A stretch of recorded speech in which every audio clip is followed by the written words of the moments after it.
Here's the interview.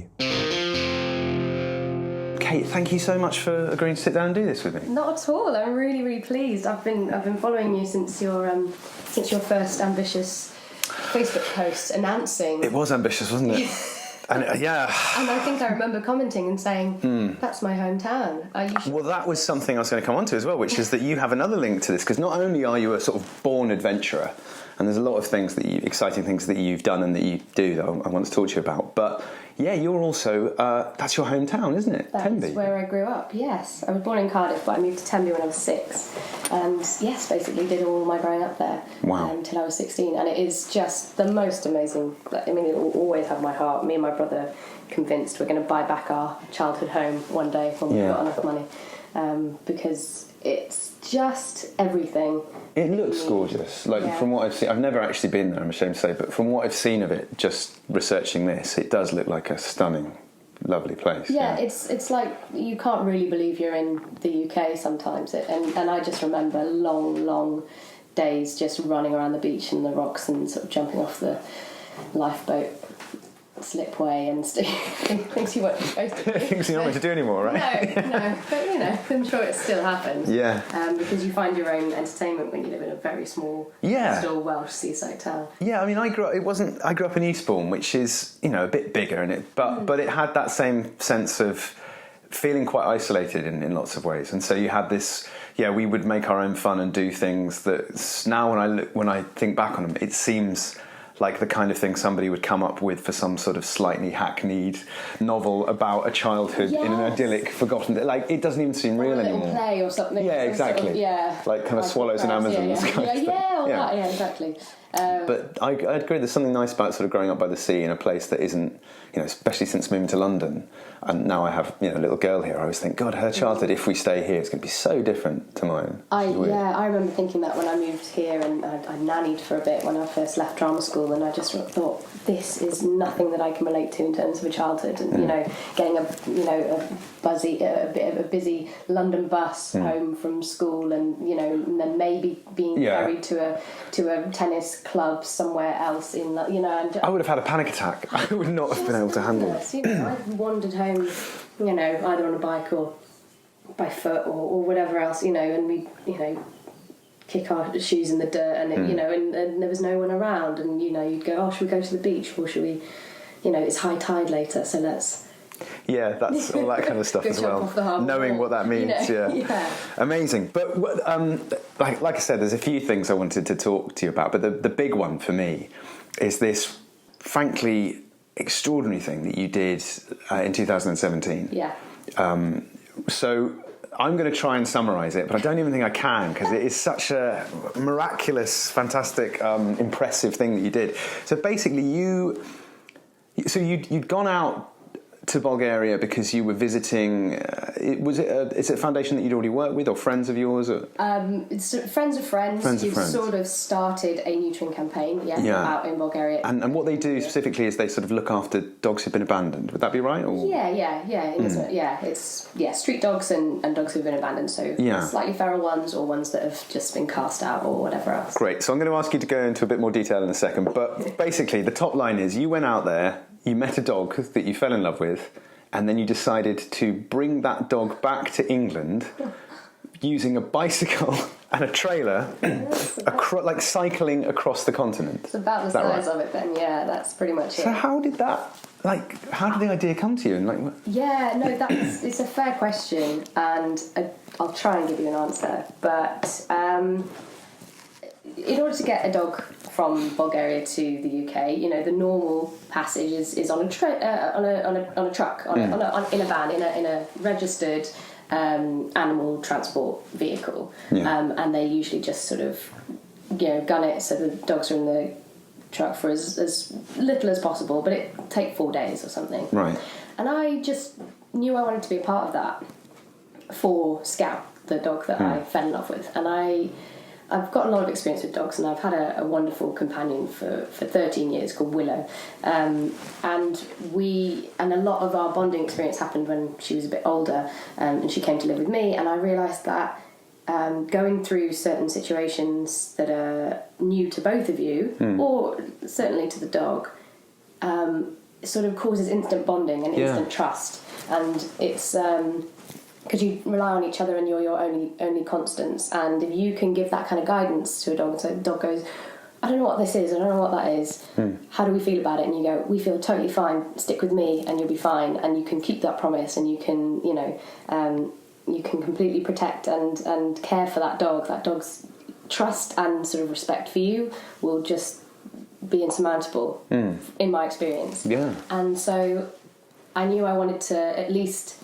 take her back with me, and I thought, oh, do I want to drive? I don't want to drive all that distance, that's so far. I don't want to drive that on my own with a dog and be miserable for her.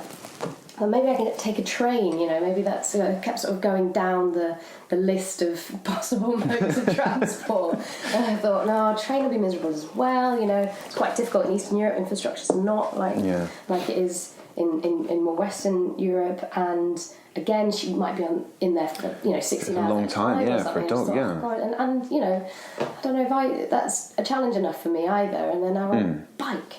Yeah. What about a bike? And the first person I said that to, they went, oh, a motorbike, yeah, that'd be fun. I was like, a what? No. Oh, no, I'm not qualified for that. No, it won't be that. But the year before, I'd done 1 week with this amazing organisation called Thighs of Steel, who cycle from London to Athens. That's right. Every year. So that was 2016, and they've been doing it for the last 3 years. And they raise sort of stonking amounts of money because you can join for each leg. So they'll do a major city every Saturday. So they'll get to a major city. So you can join from London to Paris, and then from Paris to somewhere in southern France or in maybe Switzerland or something. And then they'll leap their way, and you can just fly in and do a whole week supported by a van. Right. And get to experience all of that, and you rely on wild camping and sort of and I just really got the sort of the touring bug from that. So how long were you did you say a week? Did you say? A week supported with a van. And where were you? Did you cycle from? Did Rome to Bari in Italy, right. which was fantastic. I did it whilst filming Called the Midwife, and I got my dates wrong. Oh God, it was the most embarrassing thing. So I thought, I looked at my schedule, and I looked at my schedule, and I looked at my schedule, and I thought, yeah, I've got a week. I can do that week. I can join for a week. So you were in the middle of shooting a season while you did this? Yeah, well, it was only a week, wasn't it? And I looked at my schedule, and I wasn't in, and I thought, do you know what? I'm going to do it.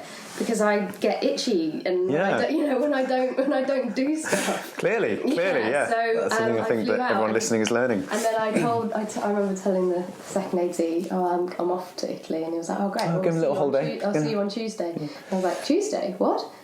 Yeah, well, you've got that one scene to do on Tuesday. We've relocated it because we didn't get to it last time or whatever. And I just completely bypassed that. Right. And had to then basically immediately, I cycled for 3 days, then cycled to an airport, left my bike. Are you serious? Left the group, left my bike. You flew back? I flew back. Filmed? Then... got picked up from, Luton, driven to... It's Chertsey, isn't it? Whatever. Yeah. In Surrey, and then back to an airport. And then you went back out to Italy? And I found them again, yeah. I didn't know that. That's amazing. Well, I didn't publish it because it was quite embarrassing on my part. But how fantastic is that? No, it was... And did the producers know that you were doing this, or did you keep it quiet? I think... Okay.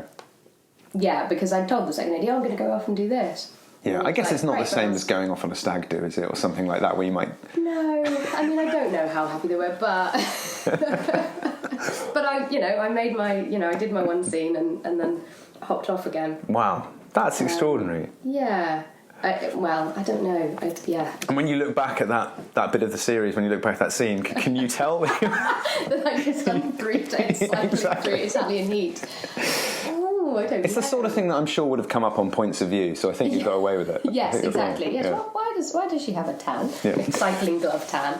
Yeah. Wow, that's a new story to me. That had given me the touring bug. Yeah. I'd gone, this is really fun, and actually I was doing it on a really terrible sort of 7-speed road bike that was really terrible for hills, but I managed it. I sort of kept on trucking with that sort of the stubbornness that seems to have got me through most of my life, and I thought, well, with better equipment and some sort of preparation, I could do it, pulling other stuff or Well, this is one of the things that's so extraordinary about it, from my point of view, is that.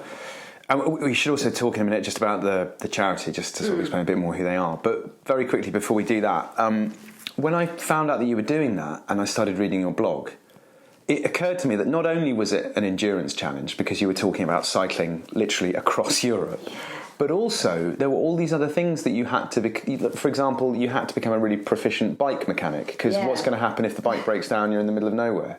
You can't just call Evans Cycles to sort it out for you. Exactly, just push it to the nearest corner. Yeah, so that's what occurred to me, is not just thinking, wow, that's impressive from an athletic point of view, but also just the resilience and the skills that you had to learn to be able to do it. I mean... Yeah, that all sort of occurred to me after I'd committed to the... It's very similar to my experience of this. Yeah, exactly. You suddenly go, I can do that. And then, as you do, you realise all the things but with your thing in particular, just all the intricate things that are involved in, right, so you have to become really good at repairing a bike, and also you had to learn how to work with the trailer that Scout was going to use. Yeah, so there's certain things that I fell back on, that I know about dogs, so I felt confident with that, and I felt like I could deal with things that came up regarding that. And I went out for a week, a couple of weeks prior to actually leaving, to get Scout used to both me and the trailer, because I knew that would be a real necessary point. So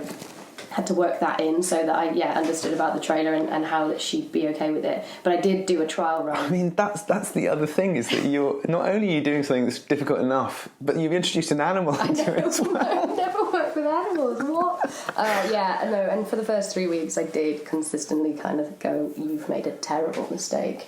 Okay. While you were actually on the... Whilst I was cycling. I was going to ask you about that. So I was going to say, was there ever a moment where you had, a sort of dark night of the soul and thought, what the hell have I done? Like, why have I put myself in this position? Yes, it was about 3 weeks in, because I had sort of, for the first week or so, I had this sort of quite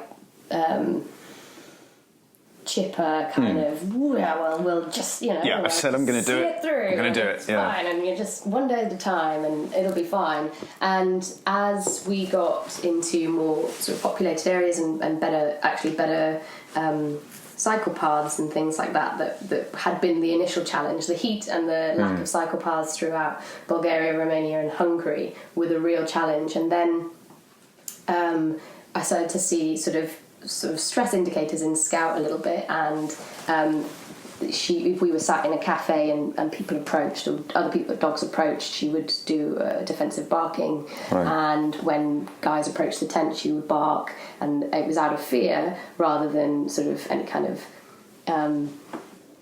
protection. I mean, obviously it falls into the same category, but it was because she was scared, and I didn't want her to be scared, but I did want her to show people that I was not a lone female. So it was a strange situation for me to be able to say, you don't need to be worried about that, but also I like what you're doing because you sound like a scary dog. Yeah. But that's not what she was doing. I mean, that's a whole other...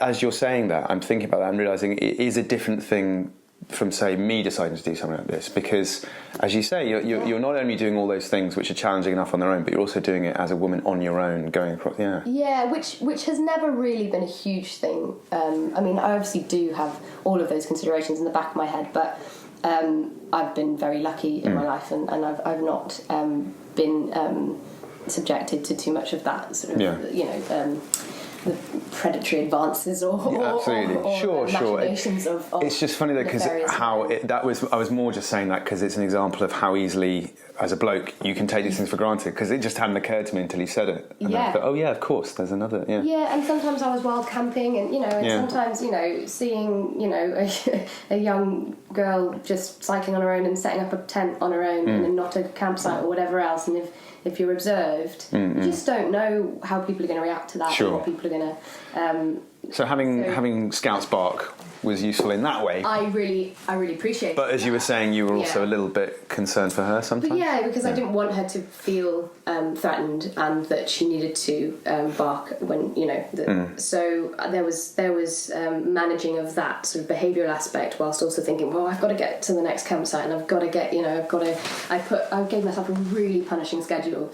How long did you anticipate it was going to take to get from Bulgaria? I thought I could do it in 5 weeks, which I definitely could have done. Yeah. Until I realised that I wasn't having any fun, I wasn't having any rest days. Yeah. And I kind of went, that's really not the point. I learned a really valuable lesson in cycle touring. Yeah. I think the problem, and I'm sure you're finding this, but the pressure of people donating and supporting and following meant that I didn't feel like, I found a really lovely city, or I found a really lovely, campsite with a river or a lake that I can swim in, and maybe I can just walk around this town for a few days, which is what cycle touring sort of traditionally. That's how it started. That's what it is. It's taking your time and seeing things by bike, and being slower than you might be if you were rushing around with a car or a train or anything else. But that's not what my challenge was. My challenge was to get my dog, from Bulgaria to London and raise some money, and this sort of I built it up more as a sort of endurance feat, which therefore came with those pressures of kind of getting it done and not failing. And also, I also felt like I couldn't have too much of a good time with. Yeah, I know what you mean, because it's sort of been. The whole point of it is that on the surface of it, it looks like such an extraordinary challenge. And it's hard. And it's meant to be hard, and it's going to be really gruelling, and that's why people are so impressed and they're donating. And they'll give you money. And if you then turn around and go, I'm having a really lovely time, I've just been paddling in this pond. And, exactly. Yeah, I know what you mean. Really but what's so funny is that from our point of view, of course, people following it on the blog and everything, nobody felt like that. We were all just thinking, oh God, please don't make it any more miserable than it already has to be, because it's such a... It was. I couldn't. When it sounded like the plot of a film or something, when you announced it, I just thought, surely that's not the kind of thing that people actually can do in real life. Yeah. And the fact that you went and did it, I just cannot. I was so full of admiration. How long did it take in the end? Yeah, it took 6 weeks in the end, and that was. So it's only a week off what you say. Well, yeah, but in the end, that's only because I then really postponed, because I wanted to end on a weekend. So I deliberately added a week rather than 3 days, which is what would have made it more comfortable. There's 3 days as I needed, and then so in the end, I spent 2 days at the house of some. Holland was so rainy. Yeah. Oh, Holland was awful, because it was the second week of September, and they got something like a quarter of their rainfall for the year in that week or something. It was just astonishing. So you'd had like baking heat going through 45-degree heat when we started. It was a heat wave Lucifer. It killed people. It was terrible. It was so hot. Right. So hot. Yes, and then but because it was 5-6 weeks later by the time I got to Holland, so it was, and then it was just filthy. It was really windy and really. And so had you got clothes for all conditions with you, or had you stopped off to buy stuff? Like, how did you manage all that? I packed very much with the thought of doing a hot European tour, and luckily I got followed by a filmmaker called Catherine Davis from Australia for a bit, and she left me her tent at the end of Austria, I think. Hello everybody. I just need to interject at this point, because when we listened back to this interview, Kate and I realised that we were sort of talking a little bit at cross purposes here. And the reason why is that when Kate said that she'd been lent a new tent by that filmmaker, she in fact meant to say sleeping bag, which maybe makes a bit more sense. Basically what happened was that this Australian filmmaker was flying out, and she left a winter sleeping bag further along the route for Kate to pick up at a campsite. And Kate says that she was able to pick that up and use her original lighter sleeping bag alongside it, so she had one inside the other, doubling up. And Kate maintains that without that to sleep in during her passage through Germany and Holland, she probably would have died of cold. So I guess we have that Australian filmmaker to thank for the fact that Kate is here to have this interview with me, which is very good of them. So thanks.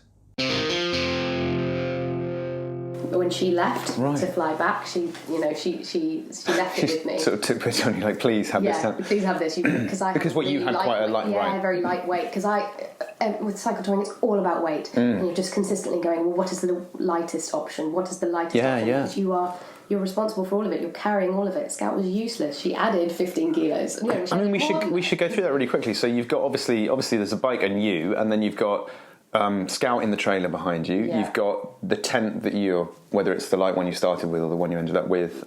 Food, presumably. Like how many days' food are you carrying?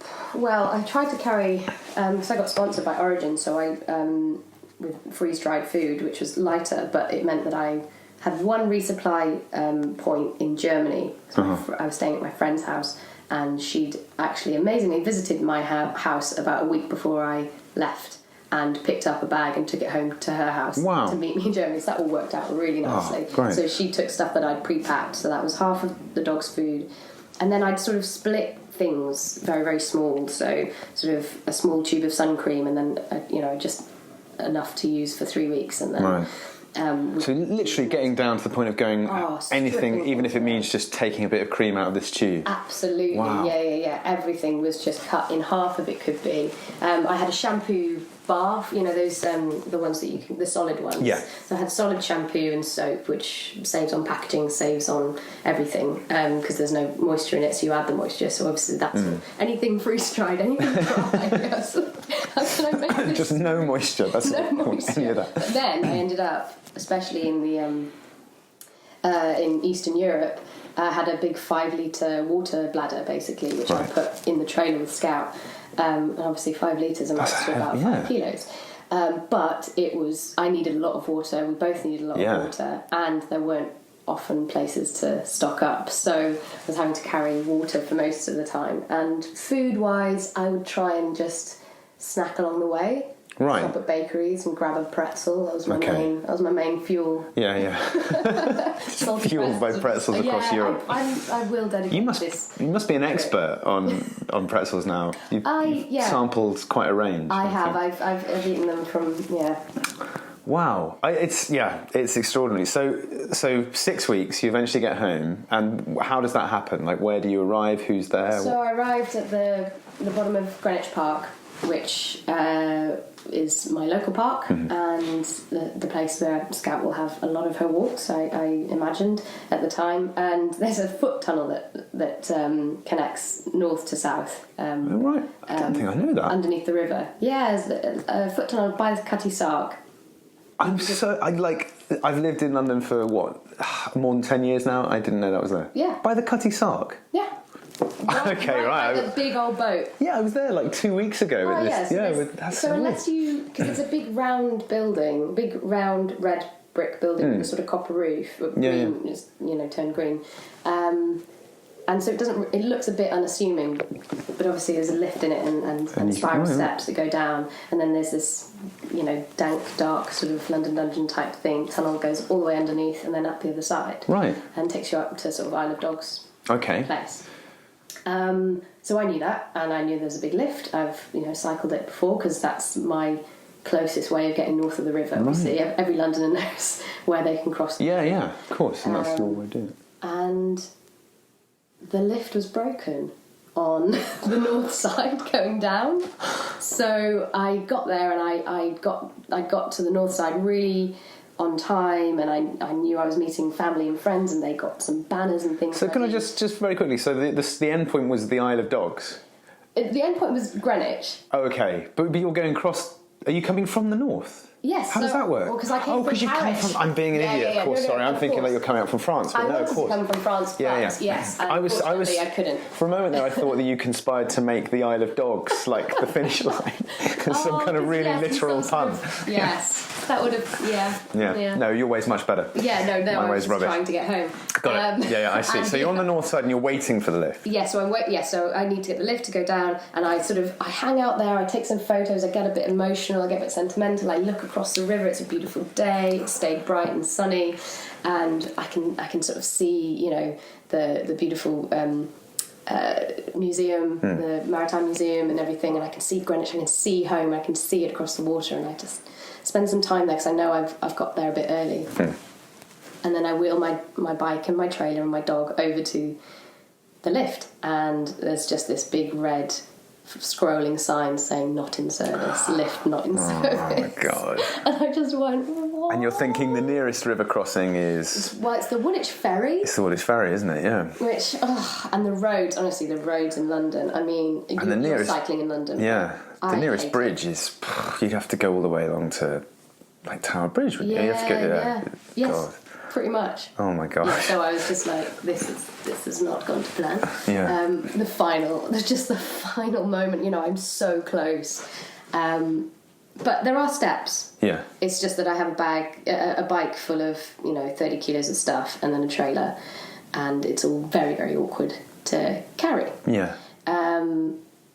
So I called my brother, and he came, and a couple of family friends as well, and they walked through the river, through the tunnel, and they met me, and we disassembled, and we had to take all the bags off the bike, and we had to completely disassemble the entire thing, right, and then reassemble it at the bottom, and then the lift at the south end was working. That was working, so that was okay. So everything was completely fine, and it was actually really nice to not do that bit on my own. In a way, I think that's actually a really lovely way for that to come to a close, because after having done that sort of Herculean effort to then get to the end, and there's like the final obstacle that you need your family and friends to help you with, but they're all there, and they come, it's and lovely. they've been helping me from a distance, cheering me on, getting donations, everything else. So to have them sort of physically just say, "We got you for this." Exactly, day. yeah. Like not only have they been supporting you in spirit, but actually at the end, they physically turn up and help. That's lovely. Yeah, it was. Yeah, I'm getting a little emotional now.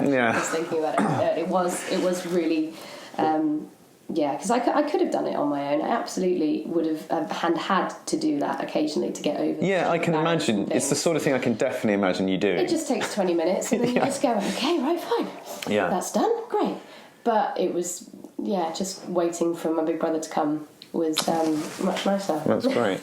And so then Scout settled into a new home. And she did. Yeah. She was a bit confused, I think, because we'd never spent more than 2 nights in the same place for the last 6 weeks. We'd always been moving on, and occasionally we'd been in houses and we relied on the kindness of strangers, quite a few times, and a couple of hotels here and there. Yeah, I was going to ask. So for most of the time, were you in the tent, and then sort of every so often you'd stop at a hostel, or how did it work? Yeah, so hotels every now and then. Hotels in Europe are really dog friendly, so it really wasn't hard to find somewhere. The first time was when she rolled in something so foul that I couldn't. I still dream about it. It's just the most foul thing. I can't. Yeah. I'm not going to talk about it.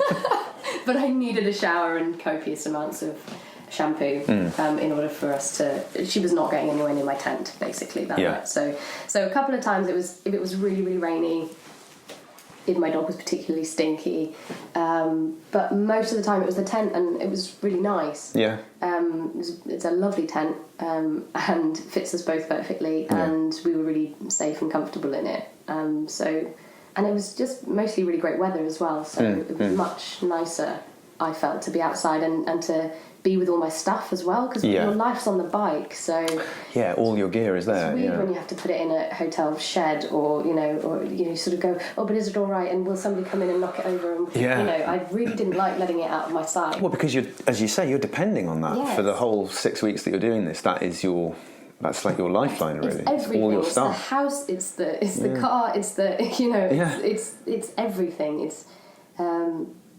so I preferred camping. Yeah. If I could. I can understand that. And in terms of how Scout was making the journey, I suppose for a lot of the time she was in the trailer, but also a lot of the time was she running alongside? Yeah, so she was quite young at the time. She was sort of 8-9 months, and you shouldn't really have dogs really running when they're that young. Right. Just because it's bad for their bone development and stuff, and you can shock them. And she was malnourished as a pup, so wanting to wait till she's definitely strong enough to do kind of running. She would trot alongside when it was safe, morning and evening, just before and after we we camped. But most of the time she was sat having a little rest while you were pedalling along. Yeah, just watching, just sort of slowly, just slyly casting, What on earth is this person doing? Yeah, just sort of going. I mean, I really don't think it helped our she thought I was a right mug. Just sort of, go on, peasant, keep going. Keep going, carry me across the border. She doesn't think she's a street dog at all. Well, if you're okay talking about it, I was going to ask you a little bit about, so how did you find Scout, and what was the situation when you found her? So, Scout comes from Bulgaria, from a shelter called Street Hearts, who I discovered through friends of friends, basically in the parkour community, some parkour climbing friends who ended up staying at Emma and Anthony's, who own Street Hearts, in a bungalow there. And they'd rented out this bungalow in order to pay for dog food because they suddenly found themselves with about 15 dogs. Yeah, and on their property. How did that happen? Did they because they're British expats. Yeah. And they settled in Bulgaria to just kind of live the life of Riley and have a nice life in beautiful scenery. And they noticed there was a really big street dog problem, which I'm sure a lot of people sort of are aware of, or at least sort of have heard about. But yeah, in Eastern Europe there's a lot of stray dogs, and there isn't a lot of collective responsibility from municipalities or governments or anything else to sort of tackle it. And they just thought, well, they took in a couple, they found one on a tip, called her Tipsy, cleaned her up. She was this beautiful husky thing, Mix, who's the sassiest dog you'll ever meet. She just she sits on tables and drinks your coffee. I mean, she's I very much disapprove of her, but she's landed on her feet, having been thrown in a tip and covered in grease at one point. But they'd gone to the tip and found this dog and thought, this is a poor state of affairs, Yeah. And they just continued seeing really horrible sort of instances of dogs, being abandoned, lots of groups of stray dogs, constantly getting each other pregnant, and then just puppies. Then it gets worse and worse, right? It gets worse and worse. We've all seen the pyramids. One dog can have this many babies, and then within 8 months they can have this many babies, and then they can have this many babies, and and it's unsustainable, and it causes a huge amount of suffering because those dogs can't sustain, because there's not enough food, there's not enough resources, and there are a lot of diseases and things out there, and then. Added to that, a lot of the population try and get rid of the problem by poisoning with not very nice poisons, or setting traps or shooting, and so there's a lot of risk and there's a lot of suffering, and that can only really be tackled by reducing the amount of dogs that are being produced. So they started a neutering campaign, and they got involved with the mayor and the municipality, and they got some funding, and they worked with a local vet, and they would catch dogs, take them to the vet and release them again. And lo and behold, they ended up discovering puppies and going, well, we can't just release puppies because we can't neuter them, and we won't be able to catch them in 6 months' time or whatever. And also they won't survive, and look at them, they're so cute, because they're puppies, of course. So then they ended up sort of going, well, can we try and rehome them? And certain dogs that they found that weren't actually feral, because you can release a feral dog, a dog that knows how to be on the street, that's all it's ever known, and it'll look after itself, work it out, and it doesn't want to be in a home. It doesn't relate to people. It's feral enough. It's not domesticated. It's not domesticated. It would much rather. It's actually cruel to take a dog that's been on the streets for 6 years and doesn't relate to humans. And is feral. Because they just be like, why am I in this house? Yeah, what's exactly. going on? They'll never really adjust to a sort of a home life. But then there are dogs that have been with humans, either been in their gardens chained up, or have been pets until they've then got pregnant, or too much to handle or whatever, and then they've been thrown out. And those dogs can't cope on the streets. No, and so those dogs are quite easily identified because we can you can tell the difference. Just in the way they interact with human beings. Yeah, they're often usually very scared, and we get a lot of fear aggression, but that usually disappears quite quickly once they realise that they're safe and that they're on a lead or whatever, and they go, oh, okay, this is a human, and and I've had good dealings with humans. So often they've had bad ones as well. So they're familiar with that, and you can tell from their reaction. Whereas a completely feral dog would just and we'll have observed them as well. So Street Hearts, Emma and Anthony, they get told about certain dogs and they observe them and they go, okay, well, we can try and trap that one there, or we know that one goes there quite a lot, or whatever. And you sort of know the history, and you can usually tell whether a dog sort of wants to be actually part of a family or Yeah. with humans, or is happier. Some of them are happier to live at the shelter forever and ever, and they'll never find homes, but it's safer for them at the shelter than on the streets. And so they're running a shelter now, basically. So basically, not having necessarily set out to do that. Oh God, no! Yeah. It was entirely accidental and partly my fault. I bet they're delighted with you. I mean, they're very nice about it, and they do sort of say that I've helped them a lot. But actually, I think I've got them into a real mess. But they've got about 70 dogs now. Because when 70? when I went to visit in March, it's because I'd lost my my dog Willow. I'd had to put her down just before Christmas, and I was missing dog And you interaction. said 13 years. Yeah. So she was my dog from when I was about 16. And we were proper pals, and we lived together. And I think she came to Lambda a couple of times. Yeah, and I think. she'd been backstage at several theatres. She came on tour with me with the Globe. She was a good dog. She was a good dog, and she did a lot of good adventuring. So I missed having a dog around. I was at risk of becoming a crazy cat lady because I just had Bob Cat with me. I love names like Bob for cats. It really makes... I don't know why. I just love kind of names that you would normally expect to give to sort of middle-aged men. Yeah. I find that really funny. I don't know why. Anyway. No, it's fine. It's named my mother. We didn't know if he was a boy or a girl when we identified that we wanted to have him. So it's a Blackadder. It's a Blackadder reference. Yeah. Oh, amazing. I didn't know that. Great. Bob. Yeah, Bob. Awesome. Yes, so anyway, I went out to Bulgaria just to sort of... I didn't have any acting work, and I was a bit restless, and thought... Actually, I tacked it onto the end of a ridiculous amount of 3 weeks of skiing and snowboarding, and just kept heading east. I've been to France, and then I went to another place in France, and then I went to Austria, and then I just went, oh, well, Bulgaria is only just there, isn't it? So I'll just keep going, because I was restless and dogless. I didn't have a dog to come back to. Usually didn't go away for that long because you have to come back for the dog. Come back for the dog, but I didn't have that, so I just sort of kept going. And I just saw the amazing work that Emma and Anthony were doing, and I was so inspired by them. But I could see what they needed. They needed, more shelter areas. They needed a clinic area. They needed money for vaccinations and passports and everything else. And I just thought, an injection of cash could really set them up. So I set up a little mini fundraiser and just sort of, did some nice copy and, gave them the name as well. It was the name for the fundraiser. I just thought, rather than what they were. Yeah, that was the name for the FundMe page, basically, wasn't it? Yes, exactly. Yeah. The GoFundMe. It was just. I wanted something sort of snappy and that sort of said more than the Drianovo Municipality Neutering Foundation. And so it was Street Hearts BG, is that right? That's it for Bulgaria. Yeah. So I because I felt like they were doing a lot of really good work, and they had hearts of gold, and they sound like saints, yeah. Yeah, I mean, they're not, don't get me wrong. They're normal human people, but they are doing some really great work. I know what you mean. Yeah. And so you set that up, and then when did the idea to because obviously the whole journey with Scout across Europe was partly to raise money for them as well, wasn't it? Yeah, exactly. So then I went back out in May. They sort of basically said, come back, because I had shown them, because I work with dogs a lot, but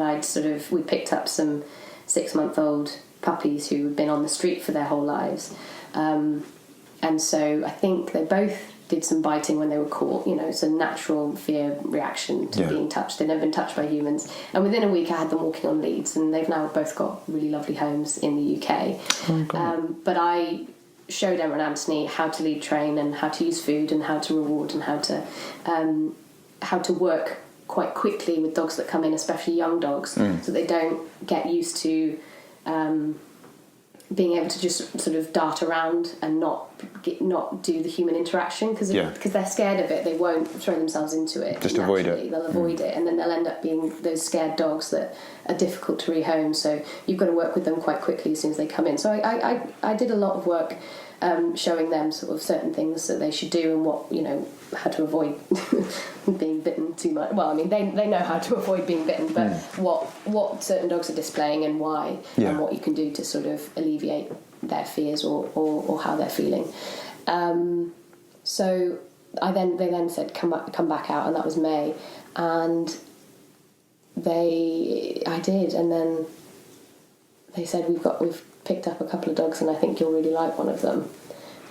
Wow. And so they anticipated. What have they told already. you what it was that they thought you were going to like about Scout? Or? No, because I'd said when I was out there, they were like, okay, so how many are you taking? And I said, well, I need to take my time. I've had a wonderful dog who's, and I can't just jump into this. And also my dog, I need to know that I can work with my dog. And I can bring my dog anywhere. I need to be able to train my dog to come and sit in rehearsals. Yeah, because you bring your dog to the theatre, to the sets. Yeah, exactly. So I need to know that I've got a dog that I can work with in that capacity and is going to be chilled enough to, or will be, to sort of deal with that. Yeah. As long as I, hold up my end of the bargain, which is always to give them the exercise and the sort of stimulation that they need. Yeah. Then they can reward me by sleeping when I need them, when I need to do my work. Not barking all over the take. Yeah.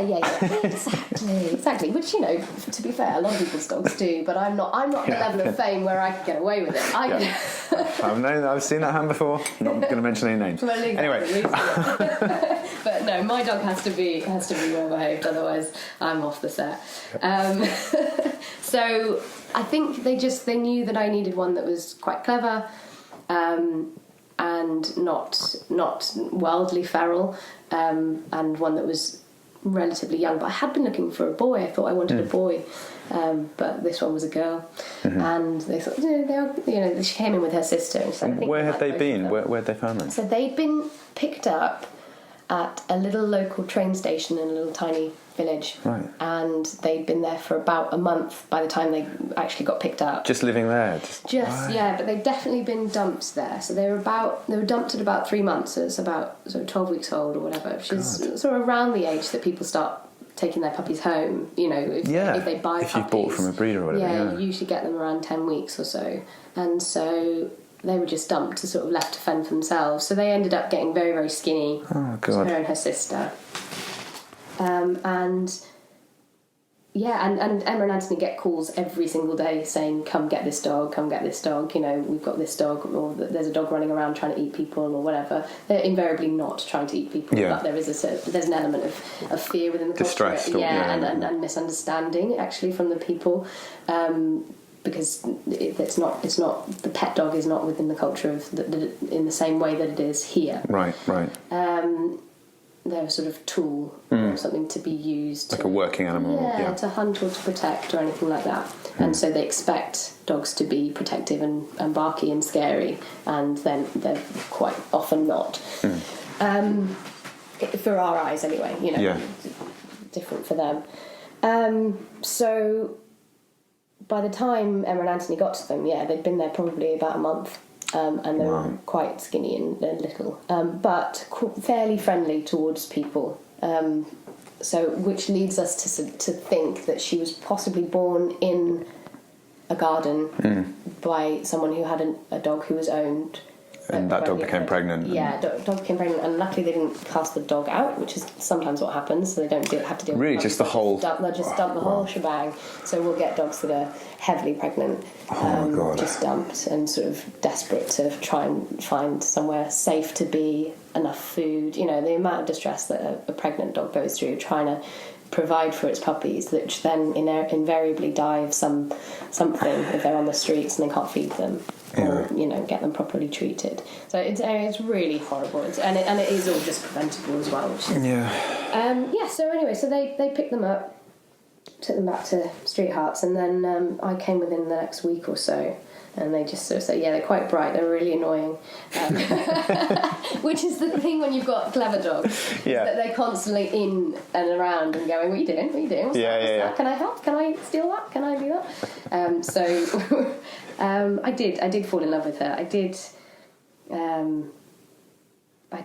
think she was a bright little thing, and she was so food motivated as well, but that's because she was starving. So it turns out now that she's incredibly fussy, and once she got up to a good weight, she was like, don't want that anymore. Not that bothered. And so she I've got a bike full of food for you, for goodness sake. Literally, this is really expensive, really high quality food, and she's like, no, I don't want can that. you put some cat meat on it or something? Could you get me a pretzel, please? She honestly, she turned into such a diva, and she is a diva. She's a very princess-like dog, very unlike me. Yeah, although it's funny because you've mentioned a while back. You mentioned parkour being sort of how you came to know the people who run street hearts, and that's something that you've managed to get Scout to do a bit of as well, haven't you? Yeah. So you've been doing that now for how many years has it been now? It's been a while, right? Yeah, God, yeah, it probably has. I mean, on and off, depending on work commitments and everything else, and injury. I had a bit of an injury for a year or so, but yeah, so I've been doing it for maybe 5 years or so. And you have actually managed to get her. Yeah. I've seen on Facebook that she can do the odd. What's it called when you sort of? What is it called when you kind of run and then bounce off a wall? Yeah, it's a tic-tac. There you go. Yeah, yes, exactly. I'm demonstrating my complete lack of credibility there. Yes, we worked up to a tic-tac and I'm quite pleased, and she loves it now. She absolutely loves it. It was something I didn't think she was enjoying until she realised how fun it was. And then now, as we're walking, I'll just tell her to jump on a wall, jump on that log, jump on whatever, and now she does it naturally. She sort of goes, oh, this is actually really fun and empowering, and that's the sort of the strength of bonding with your dog and doing activities with your dog, because it's not competitive. We're not doing agility. We're not sort of trying to do it competitively. We're doing a fun thing together, and I'll do it with her. I'll climb up there with her, and it's really strengthened our bond a lot. And how did you get into that? Was it the same thing? Was it just the kind of restlessness that you experienced that made you think, I'll give that a go? I think so. And just like, definitely, I mean, I don't know if you're like this, but when I was at school and at college and at university, I was always part of the sports team, so I was always doing stuff. There was always something to be involved with, activity-wise. So, I mean, well, I am, but not in the same way that you do it. Like, I enjoyed playing sport. I enjoyed playing rugby and stuff, and I used to run a lot when I was at school, and I like it when there's a kind of organised activity in place. But at the same time, I have to... I mean, you were talking about how you were in Europe and you just thought, well, it's just a bit further east to go to Bulgaria. Yeah. I have to fill out a risk assessment before I'll go to Kent, let alone just like, I'll just go into that country. So I don't think it's on the same level as you, because I don't know if this is right or not, but I get the sense, like I said earlier, that you're kind of a sort of born adventurer, and that is that true? Have you always sort of sought out these kind of experiences? Yeah, I think that is true. I mean, I went to Africa when I was 16 on my own. See, something like that. It wouldn't have occurred to me, I think. Not even that I would be afraid, but it's just, I wouldn't have had that thought. I'm not as adventurous as you. My grandfather, who's sadly passed away, is called Ulrich Middelboe. He's a Danish man. That's an amazing name. Yeah. Ulrich Bernard Middelboe. Yeah. Actually, no, that's not right. His first name is Bernard. He's Bernard Ulrich Middelboe, but he always went by Ulrich. I really hoped that you were going to say his name was Bernard Ulrich Bernard Middelboe. Oh, that would be cruel, wouldn't it? Yeah. No, unfortunately it's worse, because Bernard Ulrich Middelboe translates, obviously, the initials spell. Oh yeah, I missed that. Bum. But, sure. But he was christened in Denmark, where bum it's not doesn't mean anything. Yeah. But then he moved to Kenya with his parents when he was very little, and he grew up there speaking Swahili and English, and actually has had very little Danish. But then he lived in Spain and America and everywhere else, and was a born adventurer. He had a pet cheetah as a child, and I mean his the stories of his life are inspiring to us all as grandchildren. But I have recently, my grandmother did me the great honour of saying how much of a chip off the old block I was. Recently on the anniversary of his death, I was celebrating in the mountains, and I said I thought it was apt. Because there you go. What he loved. So he was part of some insane record-breaking Mount Kilimanjaro rescue mission back in, I can't even remember, 50s, 60s, earlier than that. The highest ever helicopter rescue of anybody at that point. They had to take the headlamps off the helicopter in order to get it up to the extra altitude they needed, because it wouldn't go any higher. It wouldn't go any higher because it was too heavy. The air's it just couldn't. Thin up there. Wow. And so then they were racing against time because of the light, and the light was disappearing over the mountain. So he had to get his fallen comrade to a certain point that the helicopter could get to. and he'd spent the night with the fallen friend whilst 2 people had gone. So he was on the mountain already? He was on the mountain and trying to get this guy who'd broken his leg down to a safe place on his own. Yeah, I mean, there was just I could do a million podcasts about my grandfather's life. Just about his life. But we were very similar. There's an amazing video of us shooting an old brass cannon out with it's a tiny little decorative one that they brought over from Denmark and then to Africa, and it ended up in my grandma's, and we in Essex, and we'd unpacked it, me and my grandfather. He was very old at this point, and he'd looked at it, and there was a small amount of shot and then some gunpowder, and we thought, well, we'll repack it and see if we can shoot it out on the tennis court, and we ended up going, I'm not sure there's enough gunpowder. The 2 of us discussing maybe we should get some extra from one of his old shotgun pellets. I was going to say, where are you going to get gunpowder? So we cut up one of his old shotgun pellets and packed it with whatever that is, and the sort of magnesium-y type. Well, I can't remember. He'll be very annoyed with me for not remembering the terminology. Not remembering the exact type of explosive device that you're using. And then we packed it in, and we thought, yeah, that'll be enough. That'll be fun. Hopefully it works, and we had great fun. And then I lit it, and we were all gathered on the tennis court, waiting for it to go, and it did, and it shot backwards with the recoil so fast. This heavy brass cannon on a wooden sort of block, and made just the most extreme, just the hugest bang.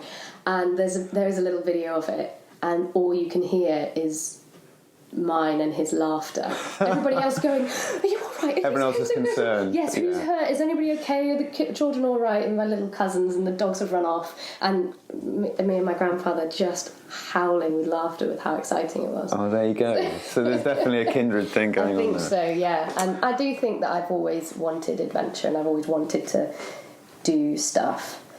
With the trip that you made to Africa when you were 16, what was... So that was actually, I was bored with Wales and applied to an international school, because I thought, I don't want to wait for a gap year.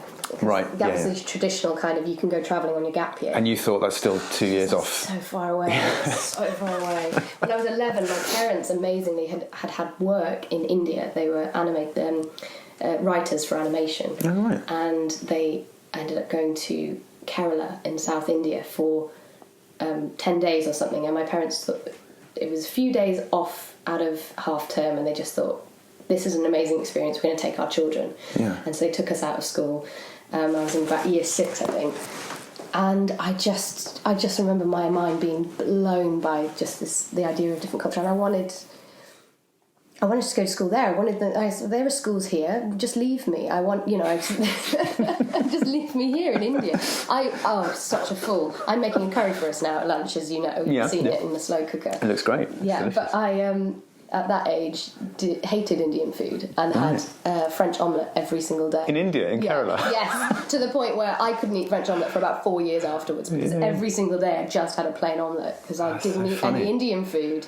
Such a fool. Wow, so you're adventurous in many ways, but your food choices... Not taste-wise. Very conservative. Very bad. Wow. Yeah. Wow, amazing. So then I actually, from that point, kind of went, well, how can I go to school in a different country? And then I discovered the United World Colleges, which are an organisation who have colleges that work towards international understanding, and therefore they have an emphasis on creating a student body that is as international as possible. So they've got them all over. There's one in Wales. There's one in Africa, in southern Africa, in Swaziland, which is where I went to, Waterford Kamshlava, and they've got one in India, and there's one in Italy and Norway, and a couple in the Americas, and sort of, just they've got them all over, and they try and create an international body. So I got sent, so it's a group of British kids, one got sent, 2 got sent to Italy, 2 got sent to Norway, 1 got sent to India, and in order to sort of be the representatives of those nations in a way. So a little UN type thing, but it's just a school. So I applied there thinking, this is my opportunity to make friends from different cultures and, in different countries and everything else, and therefore be able to maybe travel and visit. And potentially also if I didn't get into the one in Wales, or I wasn't, allocated a spot there, potentially one in a completely different country. And I have always had an affinity with Africa. My mum was born there, my grandmother was born there. But I've never been. I'd never been.